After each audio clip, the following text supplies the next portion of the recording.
staying with Sharaad and I on Consider This.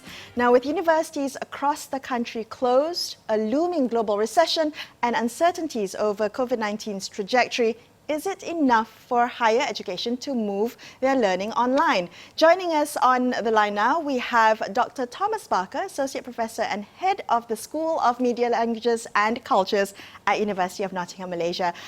Good evening, Thomas. Thank you for coming on the show tonight. Now, if I could begin with getting your thoughts on what are some of the conversations that are currently being had globally about the challenges that this pandemic is posing for universities and institutions of higher learning? Well, thanks so much for the invitation, Sharaad and Melisa, to be here tonight. Yeah, look, the higher education industry or sector is, like every other industry and sector at the moment, is really going through a challenging time. Higher education is also highly globalized, with lots of staff and students moving across the world. So the restrictions on travel and the problems around moving even have become real issues at the moment and also going forward.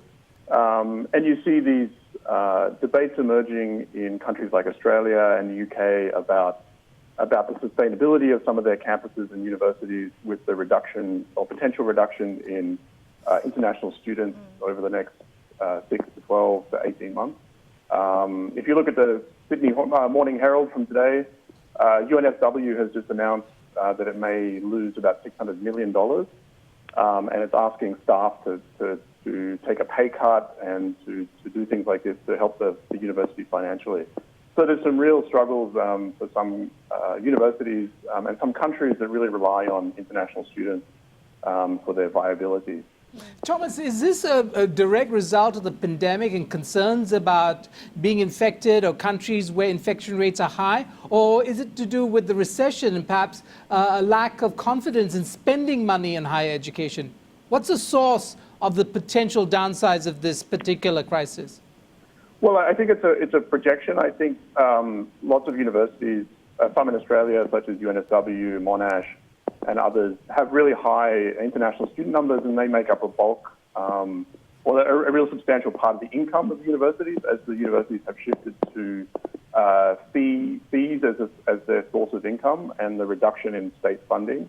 So I think it's partly students not turning up for semester. In Australia, semesters, at least in Queensland, where I'm from, they used to start in March. So maybe students aren't turning up, students are requesting refunds, and then also looking at enrollments for the next semester after. That would be also where the problems are. Right. Thomas, do you think that with younger people, with university students, they would be the first to likely bounce back psychologically from this crisis and be more open to traveling and living abroad and perhaps studying abroad? Yeah. I mean, I'm no longer young, so maybe I can't speak on their behalf, but it really feels like this generation, at our students' age, have it really tough. They've just come out of the 2008 recession. I was a PhD student during that period, and I came out into a job market that was pretty lackluster, and that hasn't really picked up, at least in higher education. And these students are similarly going to come out of graduate in the next few years into very uncertain times as well.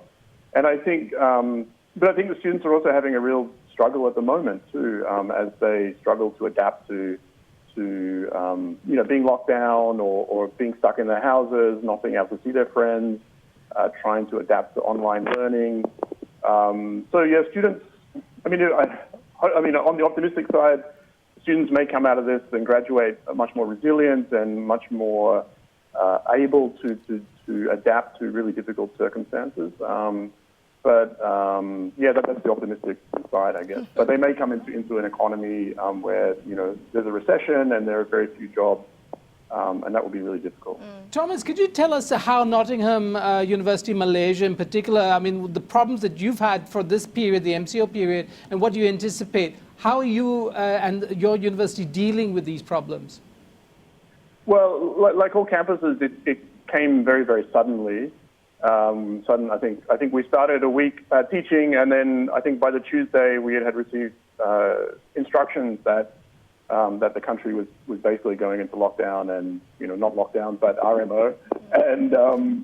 And we would no longer be allowed on campus, and that classes would be stopping, and there was a lot of confusion, and people were becoming quite, I guess, quite panicked. People didn't really know how close the virus was, whether they could move. We had students go home, both to their houses or their residence in Malaysia, but also overseas. And it was like 2 weeks of a lot of confusion.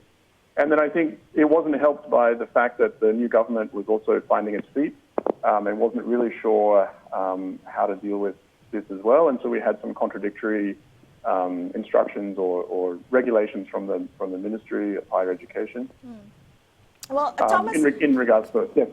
Thomas, what do you think students want to hear from universities at this point in time? You talked about the confusion that at one point we thought this was going to be temporary, but it's a lot longer than anticipated. So students who are now at home thinking about the next semester, what do you think they want to hear from universities? I mean, I think students like us want to get back into the classroom. I think we've realized that online teaching is a struggle for both students and staff.